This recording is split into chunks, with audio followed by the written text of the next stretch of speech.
નમસ્કાર મિત્રો, ગુજરાતમાં છેલ્લા કેટલાક દિવસોથી એક નવો મુદ્દો ગરમાયો છે, જે માત્ર એક પરિવારનો પ્રશ્ન નથી રહ્યો, પરંતુ હવે સમગ્ર સમાજ વચ્ચે એક ટકરાવનું કારણ પણ બની ગયો છે. કિંજલ રબારી કેસ બાદ હવે ચૌધરી અને પાટીદાર સમાજ પણ મેદાનમાં આવી ગયા છે. શું પ્રેમ લગ્ન એ ગુનો છે? શું સમાજના દબાણ પણ કાયદાથી મોટા થઈ શકે છે? આ તમામ પ્રશ્નોના જવાબ આજે આપણે આ વિડીયોમાં સમજાવવાનો પ્રયાસ કરીશું. હવે દર્શક મિત્રો, આપણે જાણીએ કે સમગ્ર ઘટના શું છે.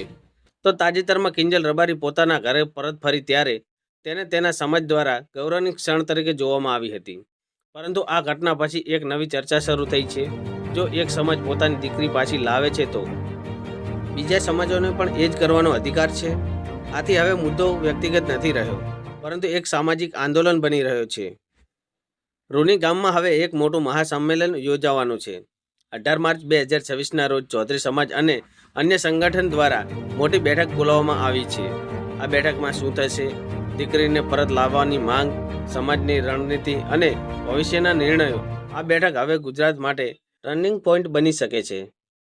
આ મુદ્દો હવે એક વિસ્તાર પૂરતો સીમિત નથી રહ્યો, પરંતુ પાટીદાર સમાજ પણ હવે સક્રિય બન્યો છે. ખેડા વિસ્તારમાં એક આવી જ ઘટના સામે આવી રહી છે, જેમાં સમાજના આગેવાનો હવે પરિવાર સાથે સીધી મુલાકાત કરી રહ્યા છે અને દીકરીને પરત લાવવાનો પણ પ્રયાસ કરી રહ્યા છે. કાયદા અનુસાર દરેક પુખ્ત વયની વ્યક્તિને પોતાનો જીવનસાથી પસંદ કરવાનો અધિકાર છે. આને ફંડામેન્ટલ રાઇટ માનવામાં આવે છે. તો પ્રશ્ન એ છે કે જો દીકરી પોતાની મરજીથી લગ્ન કરે તો તેને પરત લાવવાનું દબાણ શું કાયદેસર છે? ઘણા કાયદાકીય નિષ્ણાતો કહે છે કે આ પ્રકારની ઘટના સંવિધાનના સિદ્ધાંતોની સામે છે. હવે દર્શક મિત્રો, એક મોટો સવાલ લોકો ઉઠાવી રહ્યા છે. જ્યારે દીકરો અન્ય સમાજની દીકરી લાવે છે ત્યારે વિવાદ કેમ ઊભો નથી થતો, અને જ્યારે દીકરી જાય છે ત્યારે સમાજ કેમ ઉગ્ર બને છે? આ મુદ્દો હવે જેન્ડર ઇક્વેલિટી સાથે જોડાયેલો ગંભીર મુદ્દો બની ગયો છે. આ વિવાદ હવે વ્યક્તિગત પસંદગી અને સામાજિક ગૌરવ વચ્ચેનો સંઘર્ષ બની ગયો છે. એક તરફ સમાજની પરંપરા છે અને બીજી તરફ વ્યક્તિઓનો અધિકાર છે. શું બંને વચ્ચે સંતુલન શક્ય છે? આવતીકાલે 18 માર્ચની બેઠક હવે ખૂબ જ મહત્વપૂર્ણ છે. આ પછી ગુજરાત કઈ દિશામાં જશે? શું કાયદો જીતશે કે પછી સમાજના નિયમો હાવી રહેશે?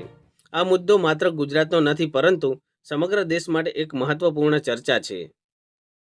કિંજલ રબારીના ઘર વાપસી બાદ ચૌધરી સમાજ અને પાટીદાર સમાજ દ્વારા તેમના સમાજમાંથી ભાગીને લગ્ન કરેલ છોકરીઓને પરત આપવાની પણ માંગ કરી છે. આ સાંભળતાની સાથે રૂની ગામની ચૌધરી કંકુબેન જગમાલભાઈની દીકરી 31 માર્ચ 2024ના રોજ ભાગીને ઉણ ગામના યુવક સાથે લગ્ન કર્યા હતા. તેને સમાજને અપીલ કરતા કહ્યું છે કે તેના ઉપર કોઈપણ જાતનો દબાવ પણ કરવામાં આવ્યો નથી અને તે પોતાના પતિ અને 1 વર્ષના પુત્ર સાથે બહુ જ ખુશ છે. જય દ્વારકાધીશ. મારું નામ ચૌધરી કંકુબેન જગમાલભાઈ, મારું ગામ રૂની. 31 માર્ચ 2024ના હું ઘરેથી નીકળેલ છું. ઉણ ગામના મહાદેવ રબારી એમની સાથે હું ગયેલી છું. હિન્દુ રીત રિવાજ મુજબ મેં લગ્ન પણ કરી લીધા છે અને મારે 1 વર્ષનો છોકરો પણ છે. એટલે હું વિડીયો દ્વારા એવું જણાવવા માંગુ છું કે ચૌધરી સમાજના અને રબારી સમાજના આગેવાનોને મારા 2 હાથ જોડીને વિનંતી છે કે મને મારા છોકરાથી દૂર કરવી નહીં અને એને મા વગર કે બાપ વગર કરશો નહીં. જે તે નિર્ણય લો એ અમારો માળો ના વિખાય એવો લેજો. વડીલોને મારી આટલી વિનંતી છે. તો હું વિડીયો દ્વારા એવું જણાવવા માંગુ છું કે મને કોઈ બ્લેકમેન કે એવું નથી કર્યું. હું મારી મરજીથી આવી છું અને હું બહુ ખુશ છું મારી જિંદગીમાં. એટલે કંકુબેન દ્વારા સમાજને અપીલ કરવામાં આવી છે, પરંતુ હવે સવાલ એ ઊભો થાય છે કે હવે દીકરાને બાપથી અલગ કરવો કે પછી માથી અલગ કરવો? દર્શક મિત્રો, તમારો શું મત છે? કોમેન્ટમાં જરૂરથી લખજો. આભાર.